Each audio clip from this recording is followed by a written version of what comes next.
welcome to graduation ceremony for the class of 2020.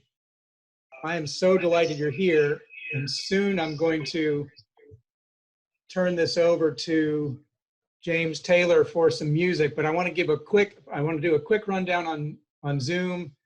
I'll probably ask you all to mute, and I think almost everybody is, but I'll probably, if I hear some feedback, I'll go ahead and mute you. We'll unmute James Taylor and Irene, or we'll ask them to unmute themselves at the appropriate time in the presentation.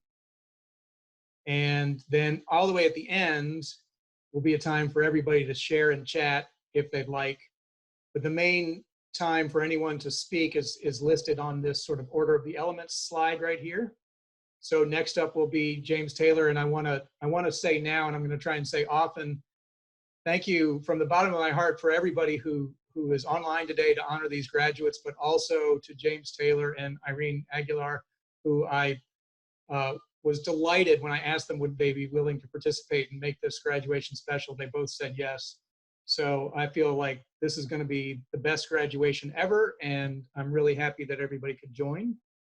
So with that, I'm going to move over to James, who is a renowned opera singer, and he along with Sheridan Taylor have found the perfect music for us, and there's a little slideshow that goes along with it.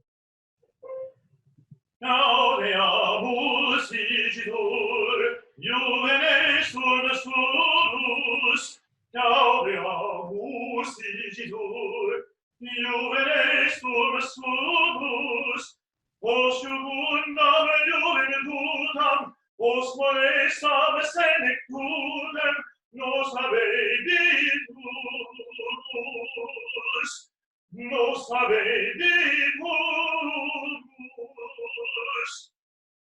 Viva l'Accademia, e viva professores, viva l'Accademia, viva professores, viva membro qualivet, viva membro qualivet, semper in glore, semper in glore.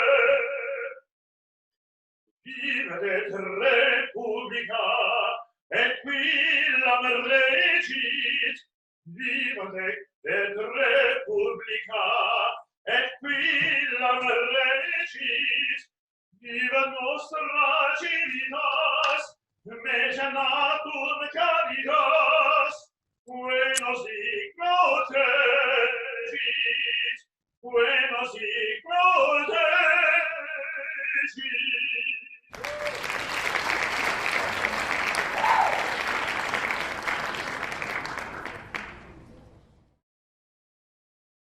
To that great song, which is very old and has roots in not only celebrating university life, but poking fun at it as well, which is a great thing to do. So moving forward, I want to just make sure that graduates take time to thank people who have gotten them this far. I know that anybody who's joined this call today should be proud of their graduation, but also proud of their graduates. It's a lot of work to get this far in your education, and you didn't do it alone. So I would encourage you at some point in the next, I don't know, couple weeks, reach out and say thanks to any of those people who you thought helped you get along through your education. What I wanted to do to make this as much like a sort of traditional commencement address as possible is give out some honorary distinctions. Now, since I'm not representing any particular university today, and I don't actually have the rights and privileges to grant degrees, what we're going to do is we're going to grant a special kind of distinction. To set that up, I wanted to share this quote from Bell Hooks, who's a famous cultural critic in the United States. She's currently at Berea College and totally worth looking into. If you have the chance, you can read more about her on Wikipedia and find out some of the things that she said. But this is a great quote to set it up. She says, "The academy is not paradise, but learning is a place where paradise can be created." So one of the things our graduates are now learning, you've been through the formal part of the academy. And what I hope that you've developed, if nothing else, is a love of learning. And you may or may not ever return to the formal academy, but you will learn throughout the rest of your life. And speaking on behalf of libraries everywhere, I want to note that it's often been said that the library is the heart of the university, but really I think it's the heart of learning. So I want you to go forth when you think about learning and creating your paradise. That a library doesn't have to be books and mortar building, but you should be seeking out information to make your learning more meaningful. With that, I would like to hand out these honors of distinction. And what I'm actually going to hand out is a PhD that is a post-hole digger, because again, I'm not allowed to hand out degrees, but I wanted to honor some people today. So I have two categories of PhDs to hand out. The first category goes to two people whose reputations for being great students, wonderful in loving school and working hard at school. They happen to be in the room today. And so I want to honor both of them. They both happen to share the same first name. And so I'm going to hand out two PhDs, one to Meg Aguilar Bost, and one to Meg Taylor. And you get those for just being really roundabout great students. Now the other PhD that I want to hand out goes to two other people. And those are people who are currently working tirelessly every day to help us in this really troubled time of COVID-19. And so I'm handing out PhDs to Tom Bost, who is a pulmonary doctor in Colorado, and to Sydney Richardson, who is a CNA working in a nursing home in Florida. And really, without what you two are doing, I don't know that we could survive this pandemic. And so I thank you very much. Now, moving forward, we have two alma maters to listen to, one for UNC Asheville, because we have two graduates from UNC Asheville. And then following this one, we'll have an alma mater from UNC.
Not to be outdone, of course, are a series of a cappella groups from UNC Chapel Hill.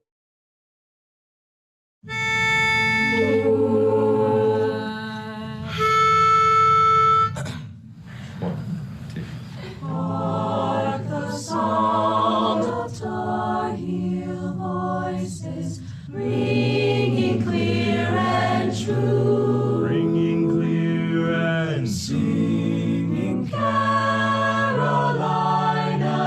praises, shouting and see you, and see you.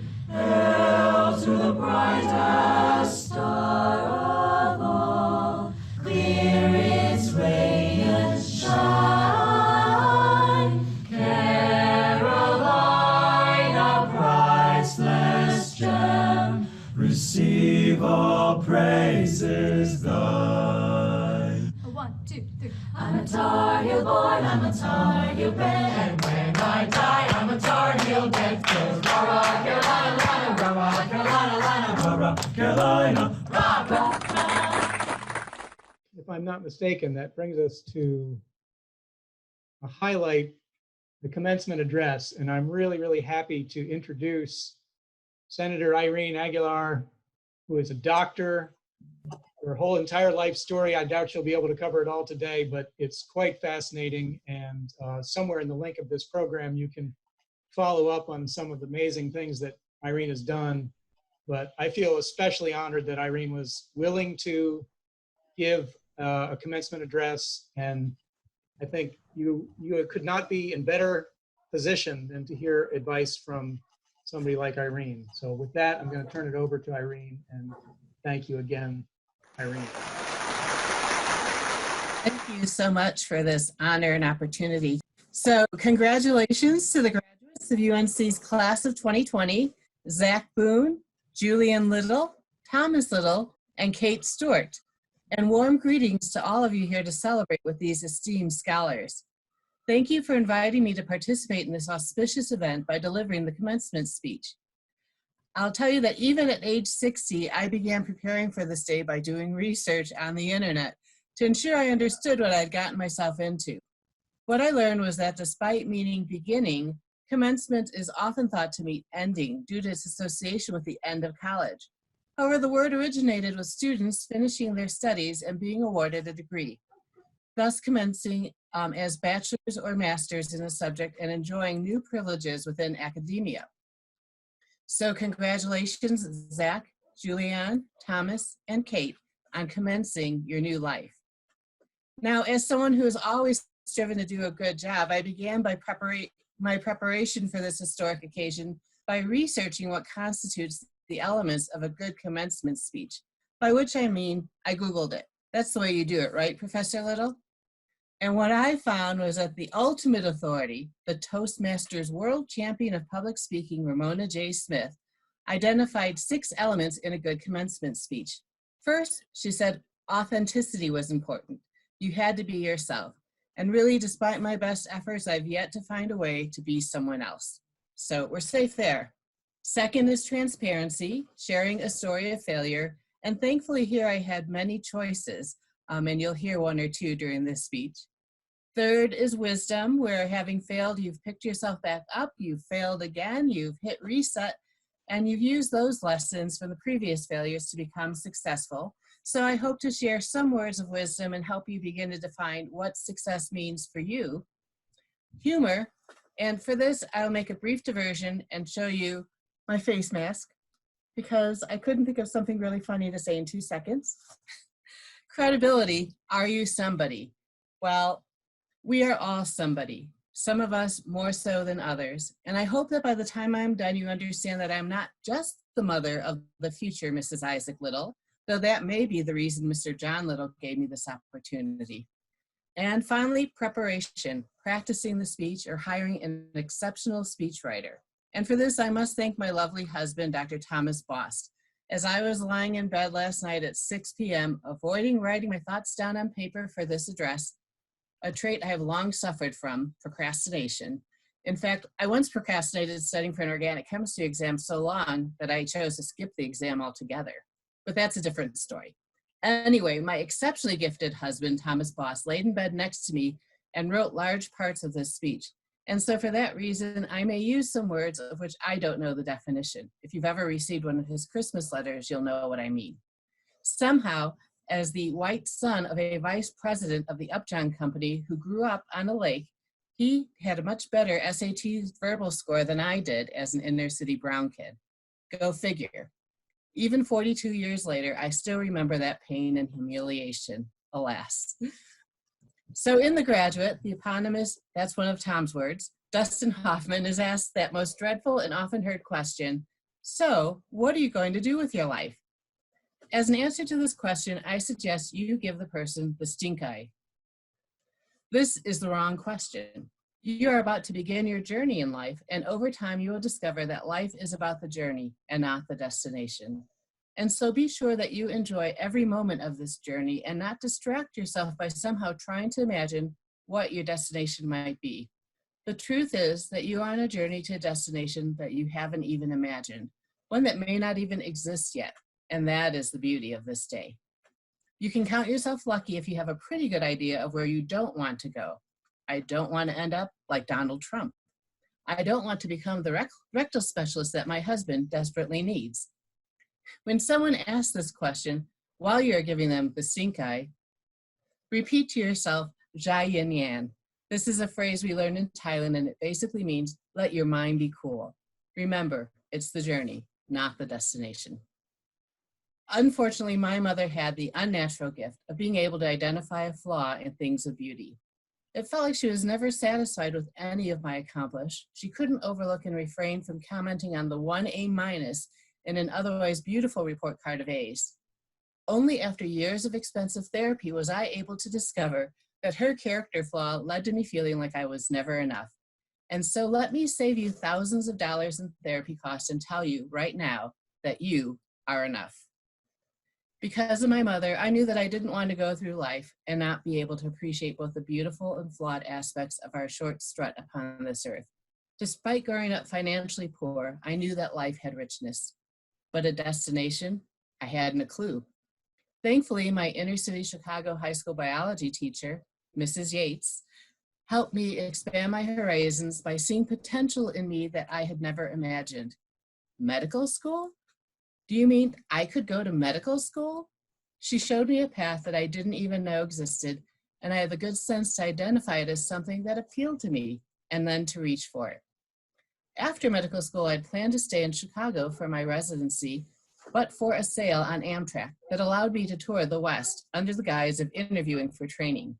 To my surprise, the program in Denver appealed, and so I arrived in what I have now called home for 35 years. What do I mean by appeal to me? Well, David Foster Wallace, in his wonderful commencement speech entitled This is Water, which I encourage you to listen to the next time you are wondering what life is all about, describes by what I mean by appeal better than I can. Let me read this passage to you. And I quote, "Because here's something else that's weird but true. In the day-to-day trenches of adult life, there is actually no such thing as atheism. There is no such thing as not worshiping. Everybody worships.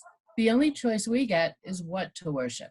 And the compelling reason for maybe choosing some sort of God or spiritual type thing to worship, be it JC or Allah, be it Yahweh or the Wiccan mother goddess, or the Four Noble Truths, or some inviolable ethical set of principles, is that pretty much anything else you worship will eat you alive. If you worship money and things, if they are where you tap real meaning in life, then you will never have enough, never feel you have enough. It's the truth. Worship your body and beauty and sexual allure, and you will always feel ugly. And when time and age start showing up, you will die a million deaths before they finally grieve you. On one level, we all know this stuff already. It's been codified as myths, proverbs, cliches, epigrams, parables, the skeleton of every great story. The whole trick is keeping the truth up front in daily consciousness." End quote. So Tom distills David Foster Wallace's point down to 3 words: process over brilliance. The prize that you need to keep your eyes upon is a deliberate process towards the North Star. Worship your journey towards your personal, deliberately defined North Star. The trick is having an iterative process that is consistent with your own guiding principles and values. And so, without even realizing it, I was following an inner gut feeling. This appeals to me. And this feeling was based on understanding that life is a journey and that I am enough. Follow your inner voice and make the choices that feel good and right, and trust that over time the process will lead you where you are meant to be. But of course, as a lifelong overachiever, I kept trying to predict where I was going and unwittingly worshiping and trying to make true certain outcomes. Attend private university on scholarship, check. Spend a year abroad, check. Graduated from a well-respected medical school, the University of Chicago, check. Become a doctor and, even better in my mother's eyes, marry a doctor. Travel around the world, check. Plan and have your first child after 5 years of marriage, check. And then, oops, There is one small problem with this approach, which is life, fate, good luck, bad luck. Really, it was only one night of indiscretion. And yes, all you young people, that truly is all it takes to have an unintended pregnancy. One night of indiscretion reminded me that life was in fact a journey and not a destination. That one night led to twins and diverted our journey from the Italy we had planned for onto Holland. Side note, Google and read Emily Pearl Kingsley, Welcome to Holland, to understand the life of parenting a child with disabilities. I had high-risk monoamniotic, monochorionic identical twins. I was at bed rest at 26 weeks of pregnancy with a 15-month-old son. We switched into survival mode. This is a make or break moment in many families' lives. More than 60% of marriages with children with special needs end in divorce. We did what anyone would do. We panicked. We called on and accepted help from anyone and everyone we knew. We found people who had journeyed through Holland before and had them show us the way. We carved out time for just the two of us, but not to have fun. We used those precious hours to strategize, to cope, to define and share and argue over what was most important to us, to our family, to identify what we valued and worshiped in life. And we reset our course. Jai Yin Yan, let your mind be cool.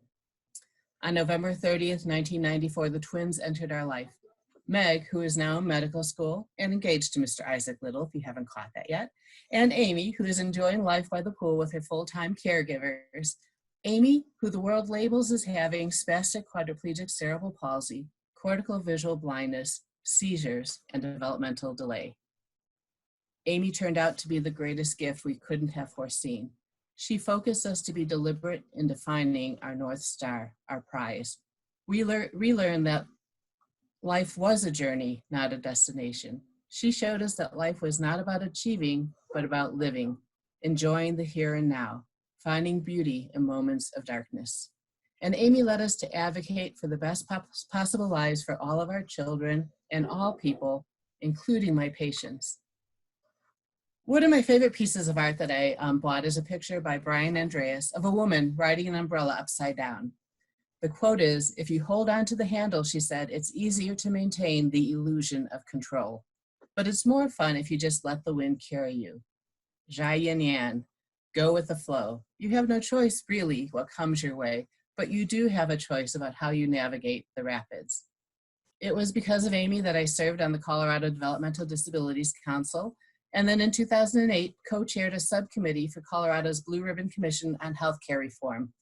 This led me to truly understand how poorly our unjust medical system is financed, which led me to recruit a legislator to run a bill to try and start to fix it, which introduced me to the political landscape, which then led for me to run for a Senate seat where I spent 8 years as a state senator trying to improve the healthcare system in Colorado, and managed to work with volunteers to get an initiative on the 2016 ballot to create a single-payer healthcare system in the state of Colorado. Trust me, it did not end well. This is one of my failure stories. We were crushed at the polls, but it had a great number. It was Amendment 69. And now, this little inner city girl who went to medical school is working for the mayor of Denver, defending the little guys of the neighborhoods being gentrified. Life is, in fact, a journey and not a destination. Where I am now, my destination circa 2020, didn't even exist when I stood where you do now. I would never have imagined it. Another favorite quote by Thomas Edison is, "Opportunity is missed by most people because it is dressed in overalls and looks like work." I ended up becoming the change I wanted to see in the world, but not because I was brilliant and had a vision and a goal. It was because I lived each day enjoying the beauty and flaws that were put before me and redesigning my course based on the life around me. Sheryl Crow in her song "Soak Up the Sun" was speaking to me when she's saying, "It's not having what you want, it's wanting what you've got." So in closing, I say, Jai Yin Yang, let your mind be cool. Enjoy the beauty, embrace the flaws, and just keep swimming. To thine own self be true. Enjoy the ride because truly it's the journey, not the destination. Thank you. Thank you. That was amazing.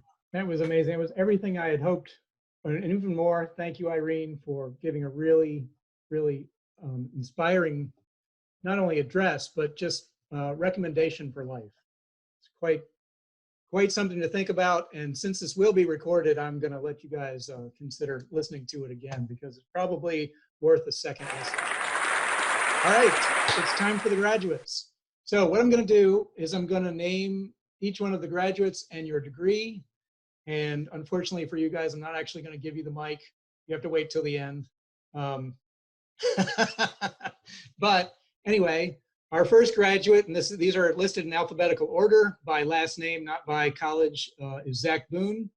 Zach Boone is one of the top runners at UNC Asheville in the cross country and track team.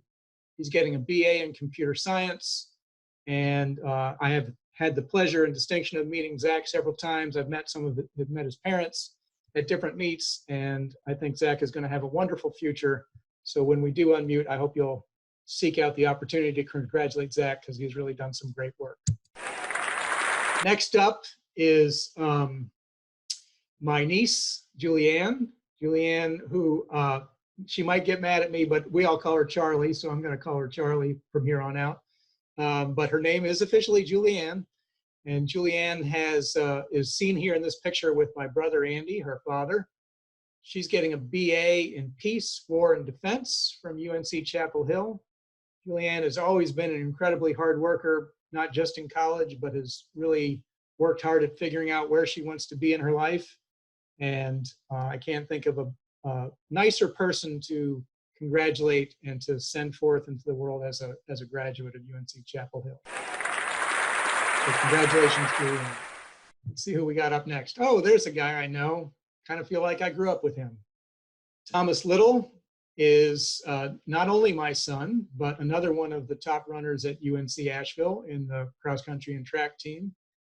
He's getting a BA in history and has also managed to acquire a teacher licensure certificate, which will enable him to teach in public school or really wherever he wants going forth. So in that sense, he is following in some of the well laid out footsteps of not only teachers throughout the world, but his mother, who is a lifelong teacher herself. So we're very proud of Thomas. Congratulations. And last but not least, it's a great pleasure to honor Kate Stuart, who is a graduate graduating with a BA in psychology from UNC Chapel Hill. Kate grew up in Charlotte and has been known to me introduced to me through Charlie, and they've known each other for a long time at UNC Chapel Hill. And Kate is super smart, very funny, social. Everybody Kate meets is a friend. So congratulations, Kate. And I look forward to congratulating you in person at the end of the presentation. All right, so now we're in for the benediction. I sprung on my wife at the last minute yesterday because she, you may or may not realize, has studied quite a bit in the world of spiritual nurturing. So I thought, who would be better to offer a benediction than a person who has considered these things deeply. So with that, I'm going to stop sharing for a moment and turn it over to Elizabeth. Hello, can you hear me? By way of benediction today, I'd like to ask us to take time for a moment of silence during which we will hold these graduates in our hearts, and before we get ready to send them out into the world surrounded by our love. If you will join me now in a moment of silence.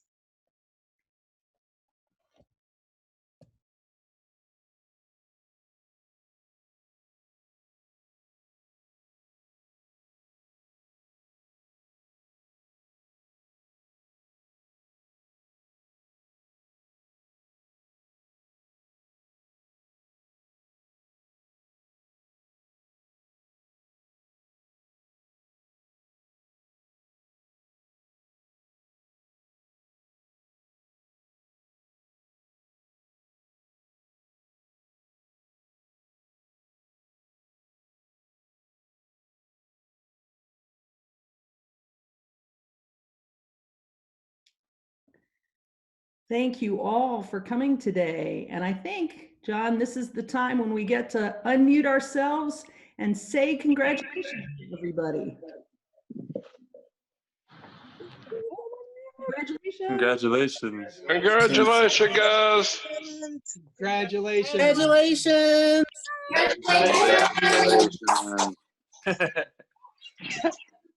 Thank you, everybody, for joining in. We can keep on talking. And a special thanks again to James Taylor for the music and Irene Aguilar for the commencement address. It was just amazing. You guys really made this presentation so special to me. And then also super congratulations to all the graduates. You guys are great.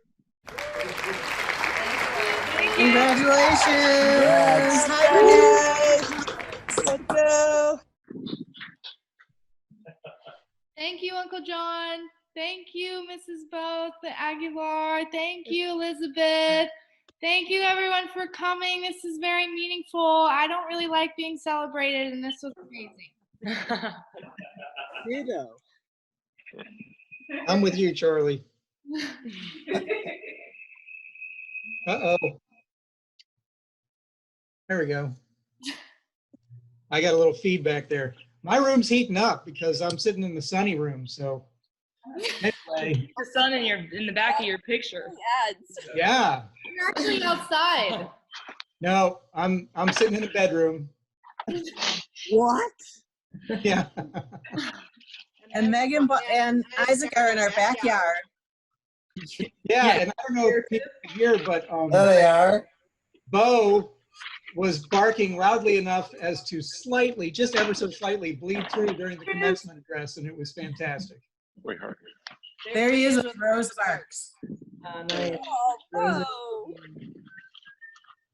Oh, there it is. Right on cue. Oh. Tom, I was looking for a bow tie, man. Sorry, man. It's the weekend. Yeah. Amazing. All right. Well, before you all hang up, I mean, you don't have to. This Zoom room could go on forever, but before you do, I just have to flash up the thank you screen with appreciation to everybody. oh. MC and some bad PowerPointing. Bad PowerPointing.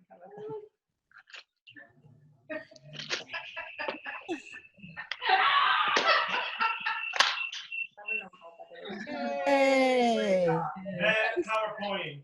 Yeah. Thank you. Thanks, everybody. Thank you. Thank you. Congratulations, guys. Congratulations. Bye. Good luck. Congratulations. Room in a week.